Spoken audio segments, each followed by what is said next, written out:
At 08:47 hours on November 3, 1943, Staff Sergeant William Crawford did something that violated every gunnery regulation in the United States Army Air Forces. He opened fire at 750 yards. The training manual explicitly prohibited engagement beyond 400 yards. The squadron gunnery officer had repeated it in every briefing. Wait until you see the whites of their eyes. Conserve ammunition. Short, controlled bursts only. Crawford ignored all of it. The twin 50 caliber Browning machine guns in his tail position roared to life, sending a stream of tracer rounds toward a formation of Focke-Wulf 190s that were still 3/4 of a mile away. The sound was deafening in the confined space, a hammering thunder that vibrated through the metal fuselage, through Crawford's boots, through his chest. Spent brass casings ejected in golden arcs, bouncing off the plexiglass canopy and rattling across the deck. The other tail gunners in the 303rd Bombardment Group watched in disbelief through their own gun sights. Staff Sergeant Thomas McKinley, flying in a B-17 called Iron Horse, 300 yards to Crawford's right, later said it looked like Crawford had lost his mind. I thought he'd snapped. We'd all been told 1,000 times, don't waste ammunition on long shots. And here's Bill, firing at targets so far away I could barely see them. He hadn't lost his mind. He was testing a theory that would either get him court-martialed or change how every bomber in the European theatre defended itself. What nobody else knew, what Crawford hadn't told anyone except his pilot, was that this wasn't impulse. This was calculation. 3 weeks of mathematics, ballistic tables studied by flashlight in his barracks, conversations with former competitive shooters in the squadron, and one critical realization. The doctrine was killing men not because it was wrong in principle, but because it gave the enemy too much time. Crawford was 24 years old, from a small town in Pennsylvania called Wilkes-Barre. Population 86,000, most of them coal miners or factory workers. Crawford's family ran a gun shop on South Main Street, Crawford & Son, established 1911. His father, Henry Crawford, had been a competitive rifle shooter before the Great War took his left eye and ended his competition career. Henry taught his son everything he knew about ballistics, trajectory, wind drift, and the psychology of precision shooting. By age 14, William could outshoot most adults at the local range. By 17, he'd won the Pennsylvania State Rifle Championship in the junior division. But competitive shooting and combat were different animals. In competition, targets didn't shoot back. They didn't maneuver. They didn't explode your aircraft with 20mm cannons. Still, Crawford understood something fundamental that most gunnery instructors didn't. Bullets followed predictable paths. Physics didn't care whether you were shooting at paper targets or German fighters. If you knew the variables, bullet velocity, air density, target speed, deflection angle, you could hit anything within your weapon's maximum effective range. The problem was time. The standard doctrine gave German pilots too much of it. Crawford had done the math. A Focke-Wulf 190 approaching at 350 miles per hour covered roughly 500 feet per second. At the standard engagement range of 300 yards, a German pilot had approximately 5 seconds from the moment an American gunner opened fire until he was in his own firing position. 5 seconds was enough time to steady his aim, compensate for deflection, and place a perfect burst into a B-17's tail section. But at 750 yards, that same pilot had 15 seconds of exposure to defensive fire, 15 seconds of watching tracer rounds stream toward his canopy, 15 seconds of psychological pressure, of instinct screaming at him to evade, of his aircraft rattling from near misses. Human reaction time didn't change, but human psychology did. Before the war, Crawford had worked in his father's gun shop, building custom rifles for hunters and competitive shooters. He knew what bullets did in flight, how air density affected trajectory, how lead time worked at different ranges.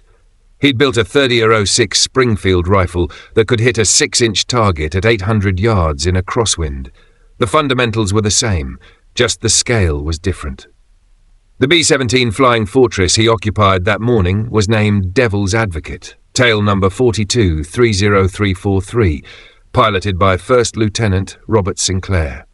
Sinclair was 26 from Chicago, a former airline pilot with 2,800 flight hours who joined the Army Air Forces 6 days after Pearl Harbor. His co-pilot, Second Lieutenant Daniel Foster, was 22, fresh out of flight school, completing his second combat mission.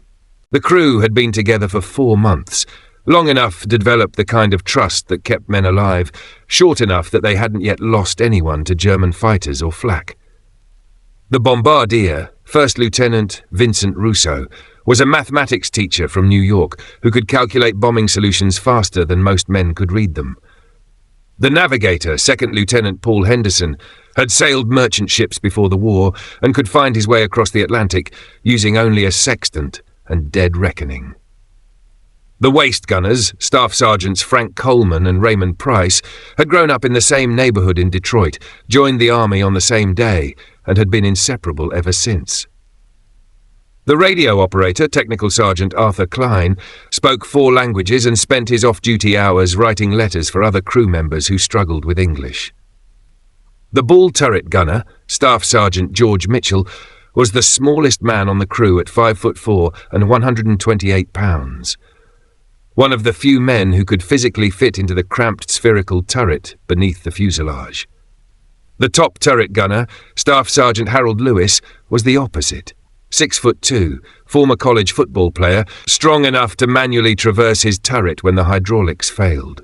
Crawford knew every one of them, knew their hometowns, their families, their pre-war occupations, knew that Coleman collected stamps, that Price wanted to be a mechanic after the war, that Mitchell had a fiancée waiting in Oregon.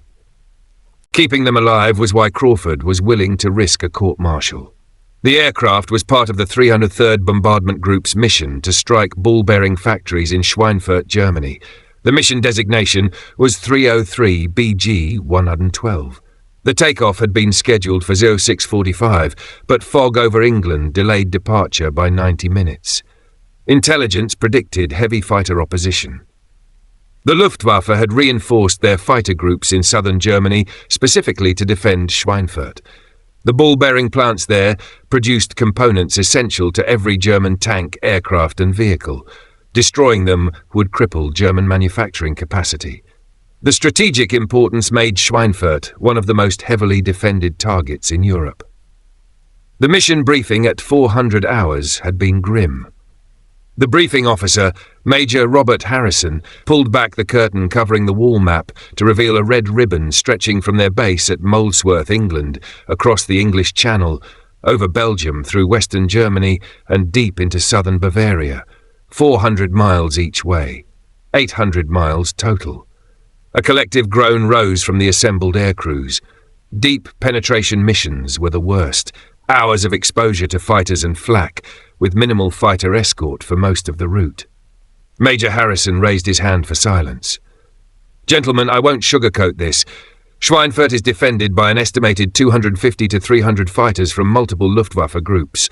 Flak concentrations at the target are rated as extreme. Our fighter escort, P-47 Thunderbolts from the 56th and 78th Fighter Groups, can accompany you to the German border. After that, you're on your own until the return leg. Schweinfurt was 400 miles inside German territory. The bomber stream would face continuous fighter attacks for nearly 6 hours. No friendly fighters could escort them the full distance. The Thunderbolts would turn back over Belgium. After that, the bombers were on their own.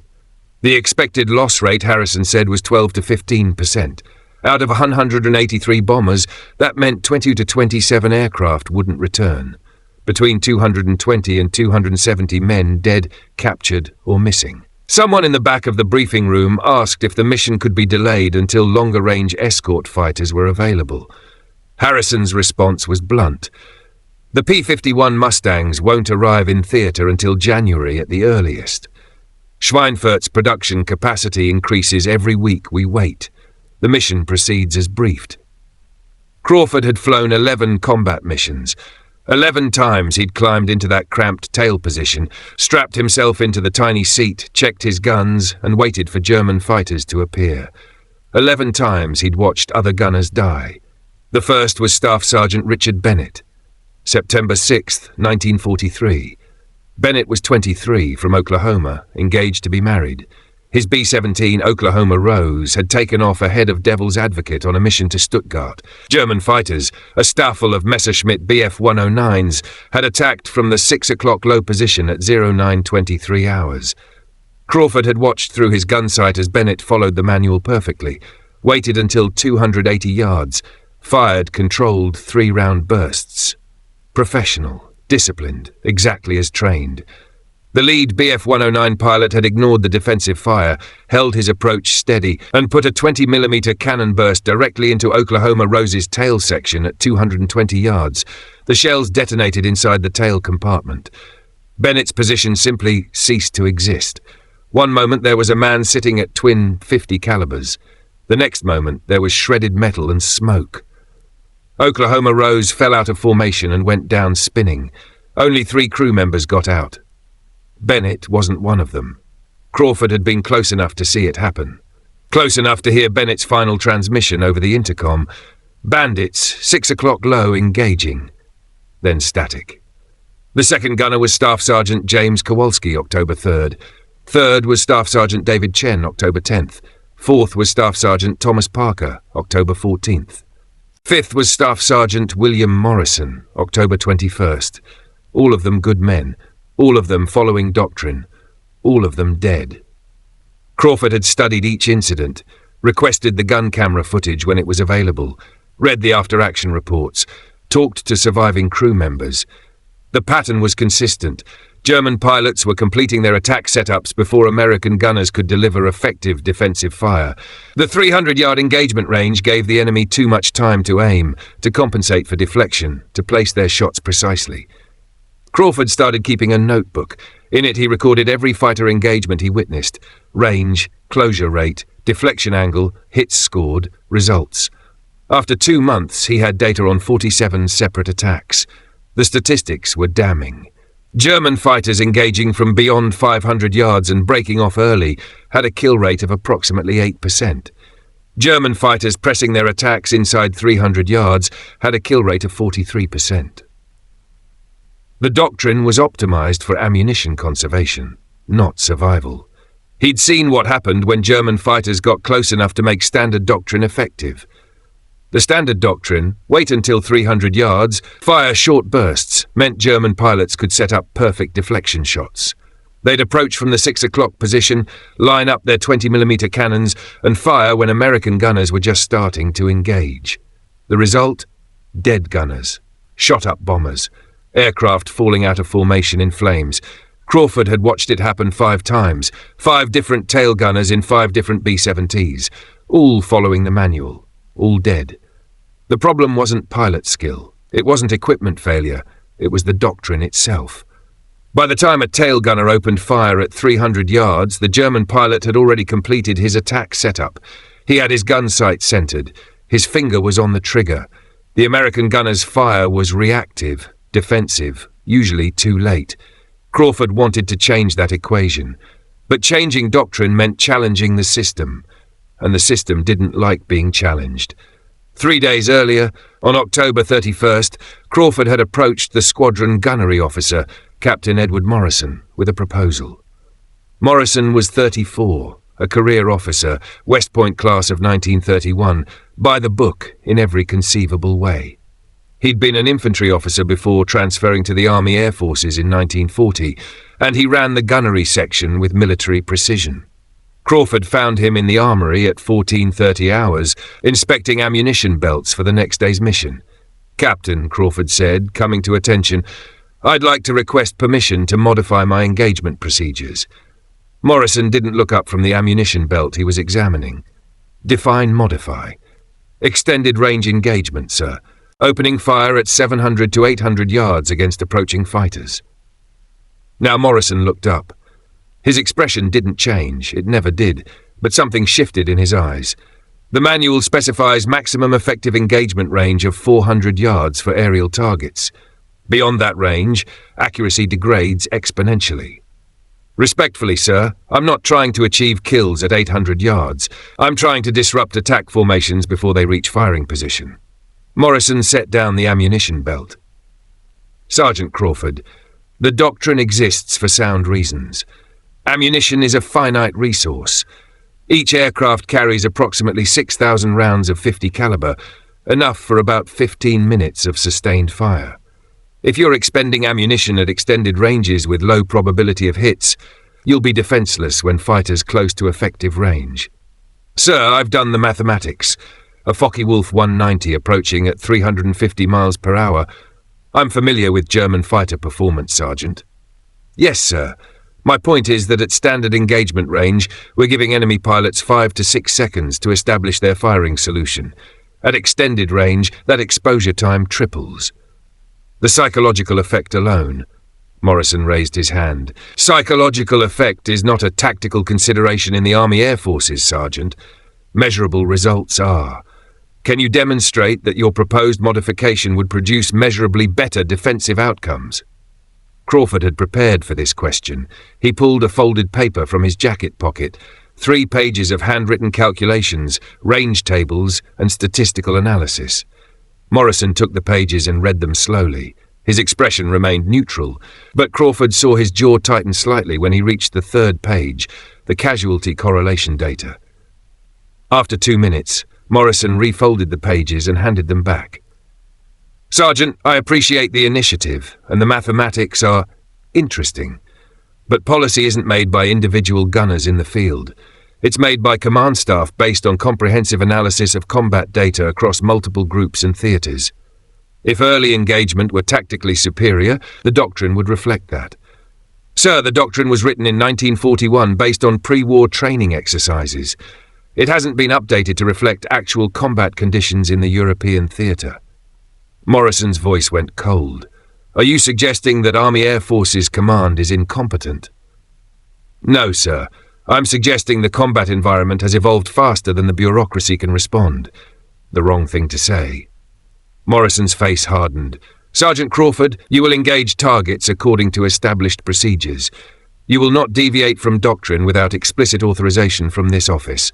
Failure to comply will result in removal from flight status and potential disciplinary action. Is that understood? Yes, sir.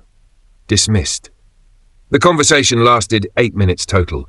Morrison had cited ammunition conservation, accuracy degradation at range, and the risk of giving away gun positions prematurely. Crawford had cited mathematics, ballistic trajectories, and the psychological impact of early fire on enemy pilots. Morrison denied the request. Crawford saluted, turned, and left the armory. He'd known Morrison would say no. The man was a product of the system, competent, intelligent, but fundamentally incapable of thinking outside the framework he'd been trained to follow. Crawford decided to try anyway. If Morrison wanted to remove him from flight status, fine. But he wasn't going to watch more gunners die while following a doctrine that didn't work. The German fighters appeared at 0843 hours, 16 Focke-Wulf 190s climbing from below the bomber formation. They were the Luftwaffe's best, experienced pilots flying the most advanced piston-engine fighter Germany produced. Each FW-190 carried 4 20mm cannons and 2 13mm machine guns. One good burst could tear a B-17 apart. The formation split into 4 ship elements, positioning themselves for coordinated attacks from multiple angles, standard Luftwaffe doctrine. Hit the bombers from different directions simultaneously, overwhelm the defensive fire, create gaps in the formation. Crawford watched them come. His position in the tail gave him the best view of stern approaches. He could see the Germans adjusting their spacing, timing their runs to coincide. They'd hit in about 90 seconds. Most tail gunners would wait, watch the fighters close, estimate range, wait for 300 yards, then fire. Crawford didn't wait. At 750 yards, he pressed both triggers. The .50 caliber Brownings had a maximum effective range of approximately 1,000 yards, but hitting anything beyond 500 yards required skill, luck, or both. The bullets travelled at 2,900 feet per second, but gravity and air resistance curved their path. At 750 yards, Crawford had to aim several aircraft lengths ahead of his target and compensate for both the bomber's movement and the fighter's closure rate. His first burst missed. The tracers arced through empty air, falling short and right of the lead FW-190. The German pilots saw the tracers, and that changed everything. A pilot watching tracer fire stream toward his aircraft, even if the rounds are missing, experiences an immediate physiological response. Adrenaline spikes, peripheral vision narrows, the instinct to evade triggers before conscious thought completes. The lead FW-190 broke left. His wingman broke right. The coordinated four-ship attack dissolved into individual evasive maneuvers. The Germans lost their formation integrity, their timing, their attack geometry. They were reacting instead of executing. Crawford kept firing, 600 yards, 550 yards. His tracers walked closer to the targets. At 480 yards, he connected. A sustained burst caught a FW-190's left-wing root. The fighter rolled inverted and dove away, trailing white glycol coolant. The other German fighters aborted their attack runs and climbed back to altitude to regroup. The entire engagement lasted 31 seconds. Crawford had fired 147 rounds. The standard doctrine would have allowed the Germans to complete their attacks before defensive fire became effective. Instead, they'd been disrupted, scattered, and one had been damaged before getting within firing bomber formation. Other tail gunners had watched the whole thing. Staff Sergeant James Holland, flying in a B-17 called Memphis Queen, 200 yards to Crawford's left, later said, "I thought Bill had cracked. Then I saw what happened to those Krauts. They scattered like quail." The German fighters regrouped and tried again at 0856. This time, they approached from a different angle, high 5 o'clock, diving on the formation with more speed to reduce exposure time. Crawford opened fire at 680 yards. The psychological effect was even stronger in a dive. A pilot descending at 400 miles per hour, watching tracers reach up toward him, has milliseconds to decide, hold the attack or break off. The human survival instinct usually wins. 3 of the 4 attacking fighters broke early. The 4th pressed through, but his aim was rushed, spoiled. His cannon fire went wide, missing Devil's Advocate by 50 feet. Crawford's return fire didn't miss. He walked a burst from the fighter's tail to its cockpit. The FW-190 pitched down violently and fell away in an uncontrolled spin. Confirmed kill number 2. By 09:15, word was spreading through the bomber formation on the intercom. Tail gunners were talking to each other, sharing what they'd seen. The gunner on Devil's Advocate was doing something different, and it was working. Some of them decided to try it themselves. The third wave of German attacks came at 0928. 12 Messerschmitt Bf-109s this time, faster and more agile than the FW-190s. They attacked from the 7 o'clock low position, the classic stern approach that had killed dozens of American gunners. Crawford and 3 other tail gunners in the formation opened fire simultaneously at ranges exceeding 650 yards. The effect was dramatic. The Bf-109 formation scattered before reaching effective firing range. German pilots saw multiple streams of tracer fire converging on their approach path and instinctively maneuvered. The coordinated attack became a chaotic melee. One Bf-109 tried to press through the defensive fire. Crawford tracked it smoothly, leading the target by 2 aircraft lengths, adjusting for deflection and range. His burst caught the fighter's engine cowling at 390 yards. The Messerschmitt's engine exploded, throwing fragments through the propeller arc. The fighter rolled onto its back and fell away. Kill number 3. But Crawford was running low on ammunition. The twin .50 calibers in his position held 600 rounds per gun. He'd already expended over 400 rounds. The standard doctrine of short, controlled bursts was designed to make ammunition last the entire mission. Long-range fire burned through ammo fast. He had a choice: conserve ammunition and revert to standard doctrine, or keep pressing the attack and risk running dry before the mission ended. Crawford chose aggression. The German fighters kept coming. Between 0930 and 10:15, the Luftwaffe threw everything they had at the bomber stream. FW-190s, Bf-109s, even a few twin-engine Bf-110s with heavy cannons. They attacked from every angle, head-on, beam attacks, high-side approaches. Crawford fired at all of them. 700 yards, 650 yards. Sometimes 800 yards if the geometry was right. He wasn't trying to hit every target. He was trying to disrupt, to force evasive maneuvers, to keep the German pilots defensive. It worked more often than it failed.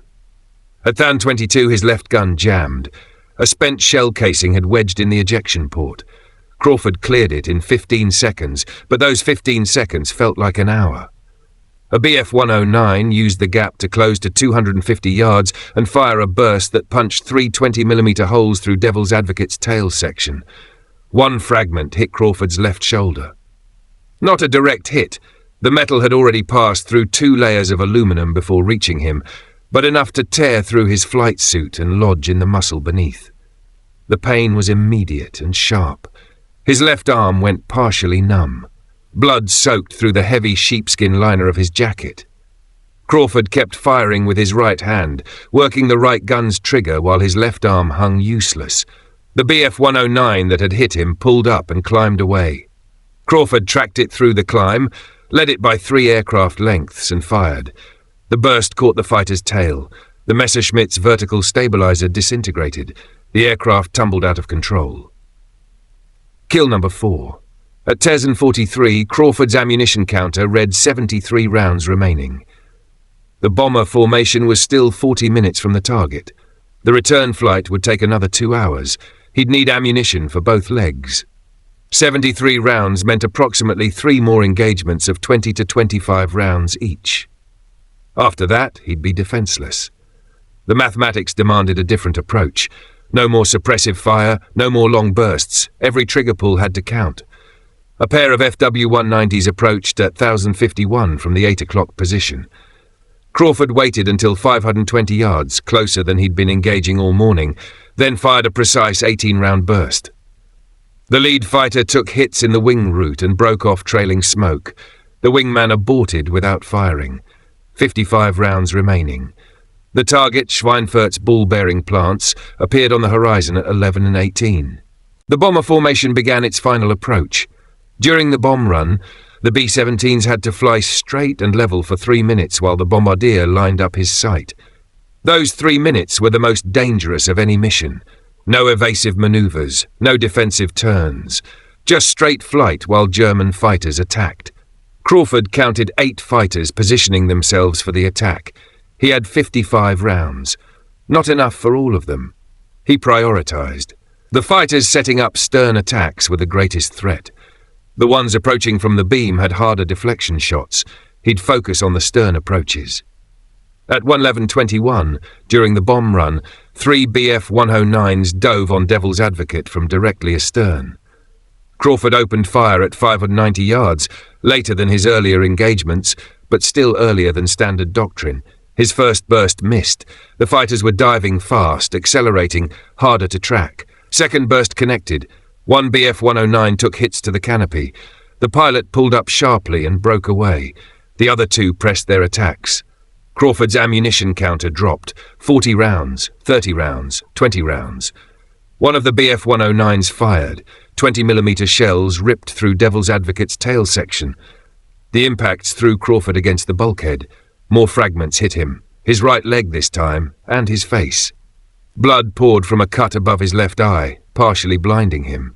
He wiped the blood away with his sleeve and kept firing. 12 rounds remaining. The attacking Bf-109 was at 310 yards, closing fast. Crawford put his remaining ammunition into a single, sustained burst. The tracers converged on the fighter's nose section. The Messerschmitt's engine exploded. The fighter rolled inverted, fell away, and crashed into the German countryside below. Kill number 5. Ammunition. 0. Crawford's guns were empty. He was wounded in 3 places. Blood covered his face and soaked his flight suit. The intercom crackled with damage reports from other crew positions. Devil's Advocate had taken significant hits, but all 4 engines were still running. The bombs had been released on target. Now they just had to get home. The flight back to England took 2 hours and 18 minutes. German fighters continued attacking, but less aggressively. They'd taken significant casualties during the inbound leg. The Luftwaffe pilots were more cautious now, more defensive in their approach tactics. Crawford sat at his position with empty guns and watched them come. He couldn't shoot, but he could still track targets, still call out positions to other gunners on the intercom. His voice was calm, professional, despite the pain and blood loss. At 12:47, a lone FW-190 made a half-hearted attack from 600 yards. It fired a burst that went wide, then broke off without pressing. The German pilot had seen the earlier defensive fire. He wasn't interested in dying for a shot that might not hit. Devil's Advocate crossed the English Channel at 13:34. The formation had left England with 183 bombers. They returned with 167. 16 aircraft had been shot down. Approximately 160 men were dead or captured, but it could have been worse. Much worse. The landing at Molesworth came at 14:02. Crawford couldn't climb out of his tail position without assistance. The blood loss and wounds had weakened him too much. 2 ground crew pulled him through the narrow hatch and carried him to a waiting ambulance. The flight surgeon counted 4 separate fragment wounds: shoulder, leg, face, and a graze across his ribs that Crawford hadn't even noticed. None were life-threatening, but together they added up to significant blood loss and trauma. Word spread through the 303rd Bombardment Group within hours. The tail gunner on Devil's Advocate had engaged German fighters at ranges exceeding 700 yards, had disrupted coordinated attacks, had shot down 5 enemy aircraft while wounded, and had changed the dynamics of the entire mission's defensive battle. Other tail gunners started asking questions. The standard doctrine said wait until 300 yards. Crawford had opened fire at 750. The doctrine said conserve ammunition. Crawford had burned through 1,1200 rounds in 90 minutes. The doctrine produced dead gunners and shot up bombers. Crawford was still alive, and Devil's Advocate had made it home. The 303rd's gunnery officer, Captain Morrison, the same man who had denied Crawford's request 3 days earlier, reviewed the gun camera footage from multiple aircraft. The evidence was undeniable. Crawford's early fire had disrupted German attack formations before they could establish stable firing solutions. The effect had been measurable and significant. Morrison filed a report with the group's intelligence section.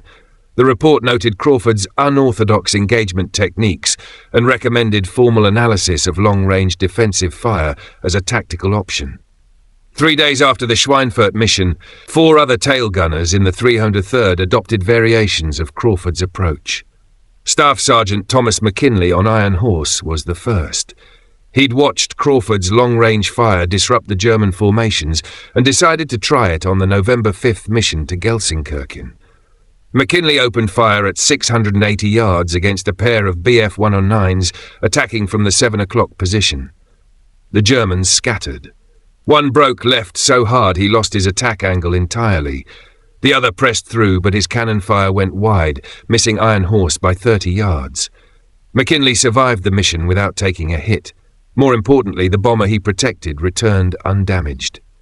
Staff Sergeant Raymond Kowalski on Lucky Strike was next, then Staff Sergeant Donald Fletcher on Memphis Belle, then Staff Sergeant Arthur Chen on Yankee Doodle. Each gunner adapted Crawford's technique slightly differently. Kowalski preferred shorter bursts at longer range, 5 to 7 rounds at 750 yards. Fletcher liked sustained fire starting at 650 yards. Chen split the difference, firing precise 10-round bursts at 700 yards. The common element, all of them engaged earlier than doctrine specified.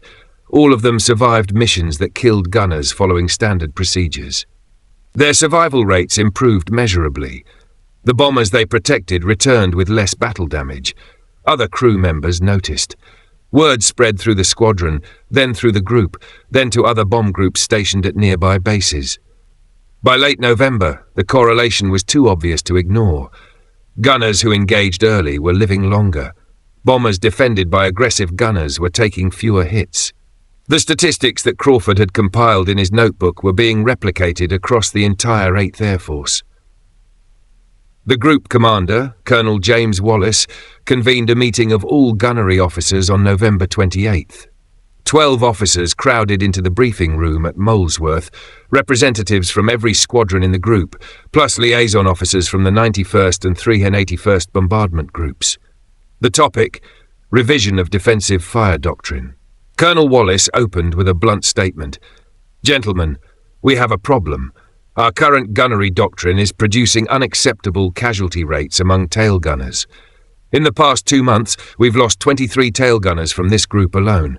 That's a 31% casualty rate for a single crew position. He paused to let that sink in. Meanwhile, we have individual gunners achieving significantly better survival outcomes by violating that same doctrine. Captain Morrison, you've reviewed the combat data. Present your findings. Morrison stood. He looked uncomfortable. This was clearly not a briefing he wanted to give. Sir, the data shows that tail gunners engaging targets beyond 600 yards have a 68% lower casualty rate compared to gunners following standard engagement procedures. Aircraft defended by early engaging gunners show 41% fewer combat damage incidents. The correlation is statistically significant.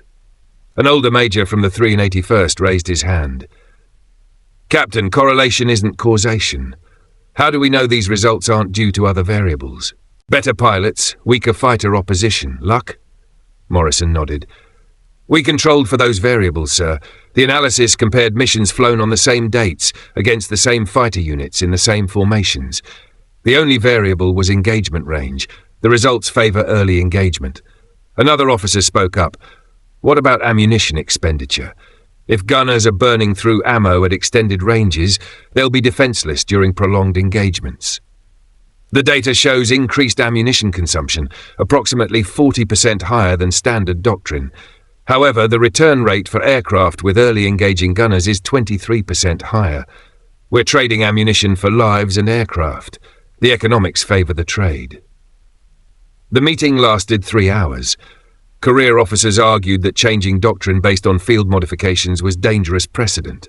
Some pointed out that Crawford's success might be attributable to his pre-war marksmanship skills rather than the technique itself. Others noted that not all gunners had the judgment to know when long-range fire was appropriate. But the casualty statistics were persuasive.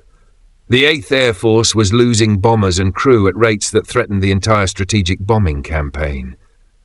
If early engagement could reduce those losses by even 20%, the tactical benefit was overwhelming. Colonel Wallace ended the meeting with a decision. Effective immediately, tail gunners in this group are authorized to engage approaching fighters at extended ranges when tactical conditions permit. Squadron gunnery officers will develop training programs to teach appropriate judgment and fire discipline. Captain Morrison, you'll coordinate with the other groups to share our data and procedures. Morrison stood. Yes, sir. Wallace continued, I want this documented properly. After-action reports will note engagement ranges and outcomes. We're going to prove whether this works across a larger sample size. If it does, we'll recommend formal doctrine revision to 8th Air Force headquarters. The authorization spread beyond the 303rd. By December, 5 other bomb groups had adopted similar modifications to their defensive fire procedures. By January 1944, early engagement was standard practice across most of the 8th Air Force's heavy bombardment groups. Meanwhile, Crawford was still grounded, still recovering. The fragment wounds were healing, though the shoulder injury would leave permanent nerve damage. Limited mobility in his left arm. The flight surgeon cleared him for light duty, but grounded him from combat operations. Crawford appealed the decision. He wanted to fly. The appeal went to Colonel Wallace, who denied it personally. Wallace's reasoning was pragmatic. Crawford's combat experience was too valuable to risk losing. The 303rd needed him training new gunners, not getting shot down over Germany. Crawford was reassigned to the gunnery training section in December 1943. His new role, teaching incoming tail gunners the techniques that had kept him alive. The training facility was a converted barn on the edge of Molesworth Airfield. Inside, the Army Air Forces had constructed a mock-up of a B-17 tail section, accurate to the inch, complete with functioning twin 50 caliber Brownings, ammunition feeds, and a moving target system that simulated attacking fighters. Crawford's first class consisted of 12 gunners fresh from stateside training. Young men, most of them under 23, who'd qualified on 50 calibers in Texas or Arizona and thought they understood aerial gunnery. They didn't. Crawford stood in front of them on a cold December morning, his left arm still in a sling from the Schweinfurt wounds. Gentlemen, everything you learned in training school is technically correct and tactically inadequate. The doctrine you were taught will get you killed. I'm going to teach you how to survive." He spent 4 hours that first day explaining why the manual was wrong. He showed them the ballistic tables, the mathematics, the combat film from his gun cameras. He walked them through the psychology of fighter attacks, how German pilots thought, how they set up their runs, what they were looking for. Then he put them in the tail position simulator and made them practice. Target at 750 yards, closing at 350 miles per hour, 7 o'clock high. Engage. Most of them hesitated. They'd been drilled to wait until 300 yards. "Open fire, Sergeant. The German isn't going to wait for you to make up your mind." They learned, some faster than others. Private First Class Thomas Henderson, a farm boy from Iowa, understood immediately. He'd hunted geese growing up, understood lead time and deflection instinctively. Corporal Robert Chen struggled. He was a city kid from San Francisco, had never fired a gun before joining the army. Crawford worked with Chen individually after class hours, walking him through the fundamentals, building his confidence. 3 weeks later, Chen could hit simulated targets at 700 yards with reasonable consistency. "You're not trying to be perfect," Crawford told him. "You're trying to be threatening. Make the German pilot think twice. Make him flinch. Make him break off before he gets his shot lined up. That's the objective." Between December 1943 and April 1944, Crawford trained 147 tail gunners. He knew each of their names, their hometowns, their strengths and weaknesses as shooters. He also knew their survival statistics. Of the 147 gunners Crawford trained, 129 completed their combat tours and returned home. 12 were killed in action. 6 were shot down and captured. The survival rate was 88%, significantly higher than the 69% survival rate for tail gunners trained through standard programs. Colonel Wallace reviewed the statistics in March 1944 and authorized expansion of Crawford's training program. By April, every new tail gunner assigned to the 303rd Bombardment Group went through Crawford's course. Other groups requested access to the program. Crawford's training syllabus was distributed to gunnery schools across England. The techniques he'd developed, the judgment calls, the range estimation methods, the psychological principles, became standard instruction material. The students who passed through his courses carried his methods into combat over Germany, over France, over every theatre where B-70s faced enemy fighters. The formal policy change came in January 1944. New gunnery guidelines authorized tail gunners to engage targets at extended ranges when tactical conditions permitted. The bureaucratic language was careful, hedged with conditions and caveats, but the meaning was clear. Crawford's approach was now official doctrine. The 8th Air Force's casualty statistics showed the impact within 2 months. Bomber loss rates declined through the winter of 1944. Multiple factors contributed: improved fighter escorts, better formation tactics, declining Luftwaffe strength. But defensive gunnery played a role, and the shift toward aggressive early fire was part of that improvement. German fighter pilots noticed the change. By January 1944, Luftwaffe intelligence officers were receiving consistent reports from multiple fighter groups about American defensive fire patterns. Major Klaus Becker, commanding officer of Jagdgeschwader II, filed a report on January 18th that reached Luftwaffe High Command. American tail gunners have modified their engagement procedures. They are now opening fire at ranges exceeding 600 meters, well beyond their effective accuracy, but sufficient to disrupt our attack formations. Pilots report increased difficulty establishing stable firing positions during stern approaches. Recommend immediate tactical adjustments. The German response came in 3 phases. First, they increased approach speeds. Luftwaffe fighter leaders ordered their pilots to dive on bomber formations at maximum velocity, 450 to 500 miles per hour, to reduce exposure time to defensive fire. The tactic worked in theory but created new problems in practice. At those speeds, deflection shooting became exponentially harder. German pilots found themselves overshooting targets, breaking off attacks with no shots fired. Second, they shifted attack angles. The classic 6 o'clock stern approach, once the safest and most effective, was becoming too dangerous. German fighters began approaching from high side angles, from below, from head-on. These angles complicated the American gunners' firing solutions, but also reduced the German pilots' own accuracy.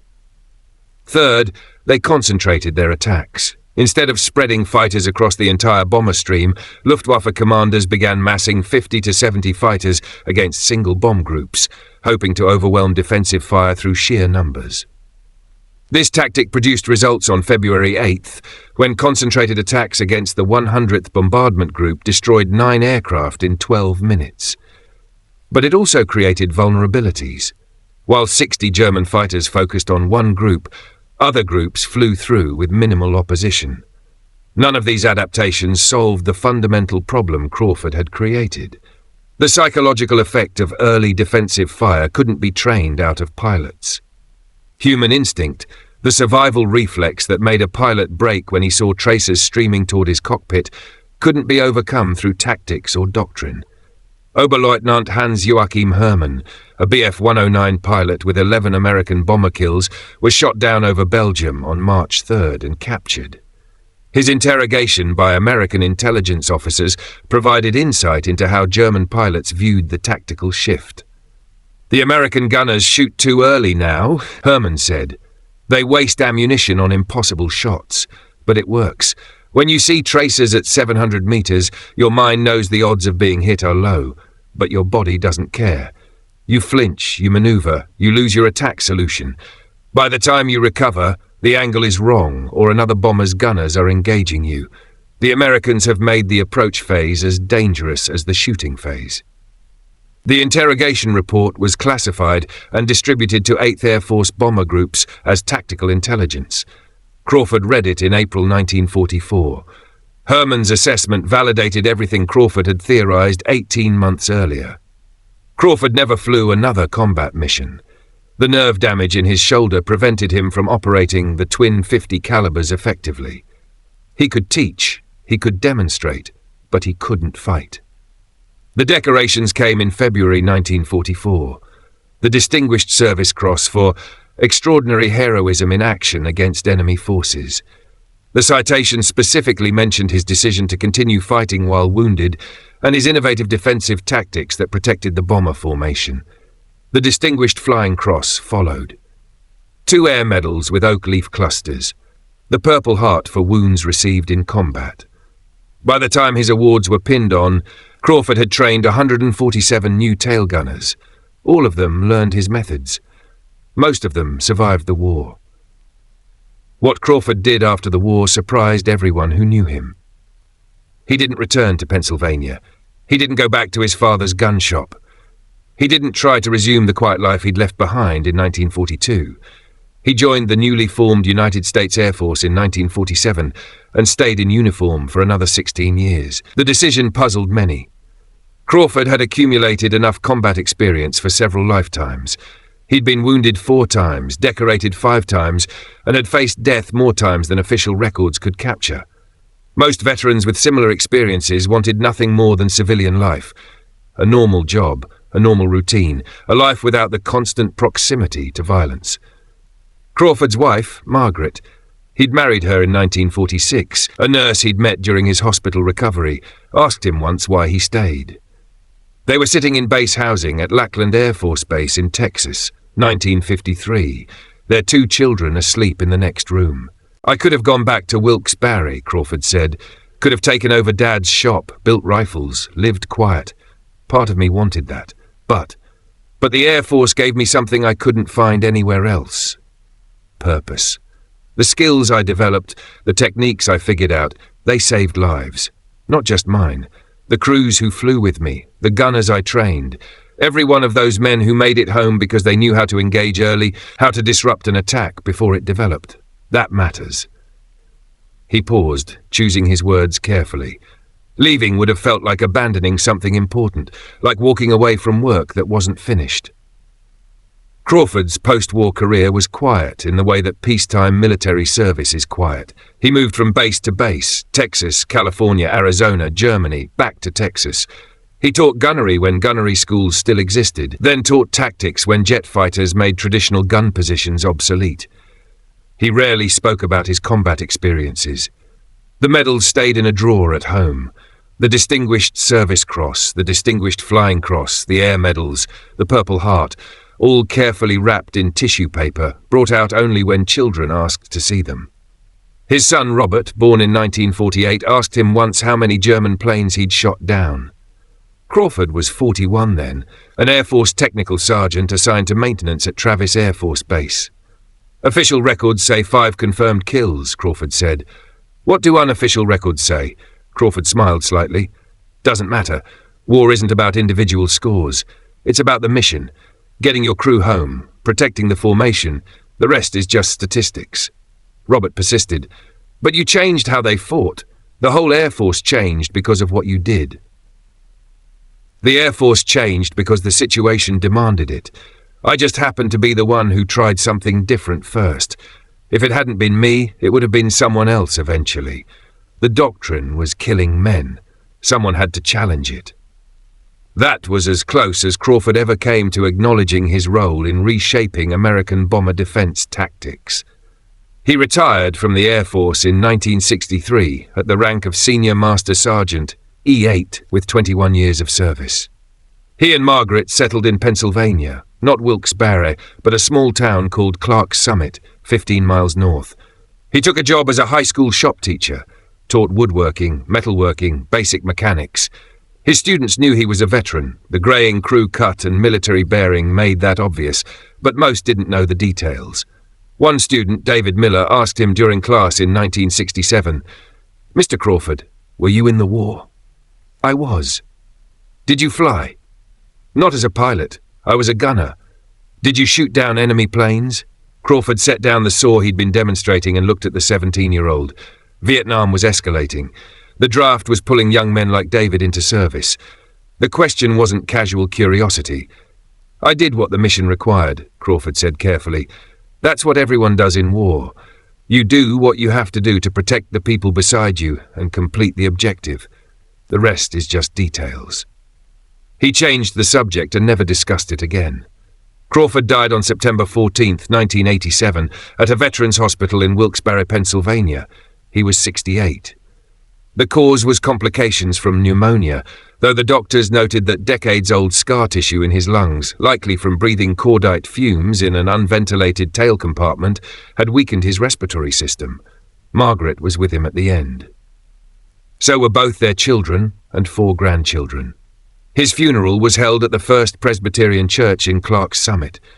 Approximately 300 people attended. Family, former students, Air Force colleagues, and a surprising number of elderly men who'd travelled from across the country. They were tail gunners. Men Crawford had trained in 1943 and 1944, men who'd survived the war using the techniques he'd taught them. Some hadn't seen Crawford in 40 years, but they came anyway. Staff Sergeant retired, Thomas Henderson flew in from Iowa. He was 66, owned a farm equipment business, had 5 children and 12 grandchildren. He stood at Crawford's grave and said, "He saved my life before I ever got to combat, taught me how to think like a gunner, how to engage early, how to stay alive. I wouldn't be here without him." Similar sentiments from the others. Men who'd outlived the war because someone had challenged a doctrine that didn't work. The headstone in Arlington National Cemetery, Margaret had him interred there with full military honours, lists his rank, his service branch, and his years of service. SSGT William J. Crawford, United States Army Air Forces, 1942 to 1945, United States Air Force, 1947 to 1963. It doesn't mention the 5 German fighters he destroyed in combat. It doesn't mention the 147 gunners he trained or the doctrine he helped reshape. It doesn't mention that his willingness to violate regulations saved hundreds of lives and changed how the United States Air Force thought about bomber defense. Military cemeteries are full of such understatements. The stones mark names and dates but cannot capture the weight of what those names represent. But the tail gunner position he pioneered, aggressive, early engaging, willing to challenge doctrine that was getting men killed, became the standard for American bomber defense for the rest of World War II. The B-17 Flying Fortresses no longer fly combat missions. The aircraft that carried men like Crawford into battle have mostly vanished, preserved in museums or scrapped for metal. The twin 50 caliber Brownings that roared to life at 750 yards are silent now. But the principle Crawford demonstrated endures, that sometimes survival requires breaking the rules. That doctrine written in peacetime doesn't always work in combat, and that one person willing to challenge the system can change the outcome for everyone. If this story moved you the way it moved us, do me a favor. Hit that like button. Every single like tells YouTube to show this story to more people who need to hear it. Hit subscribe and turn on notifications. We rescue forgotten stories from dusty archives every single week. Stories about tail gunners, mechanics, pilots, and ground crew who changed history through courage and innovation. Drop a comment right now and tell us where you're watching from. Are you in the United States, United Kingdom, Canada, Australia, or somewhere else? Our community spans the entire globe. You're not just a viewer. You're part of keeping these memories alive. Tell us your location. Tell us if someone in your family served. Just let us know you're here. Thank you for watching, and thank you for making sure William Crawford doesn't disappear into silence. These men deserve to be remembered, and you're helping make that happen.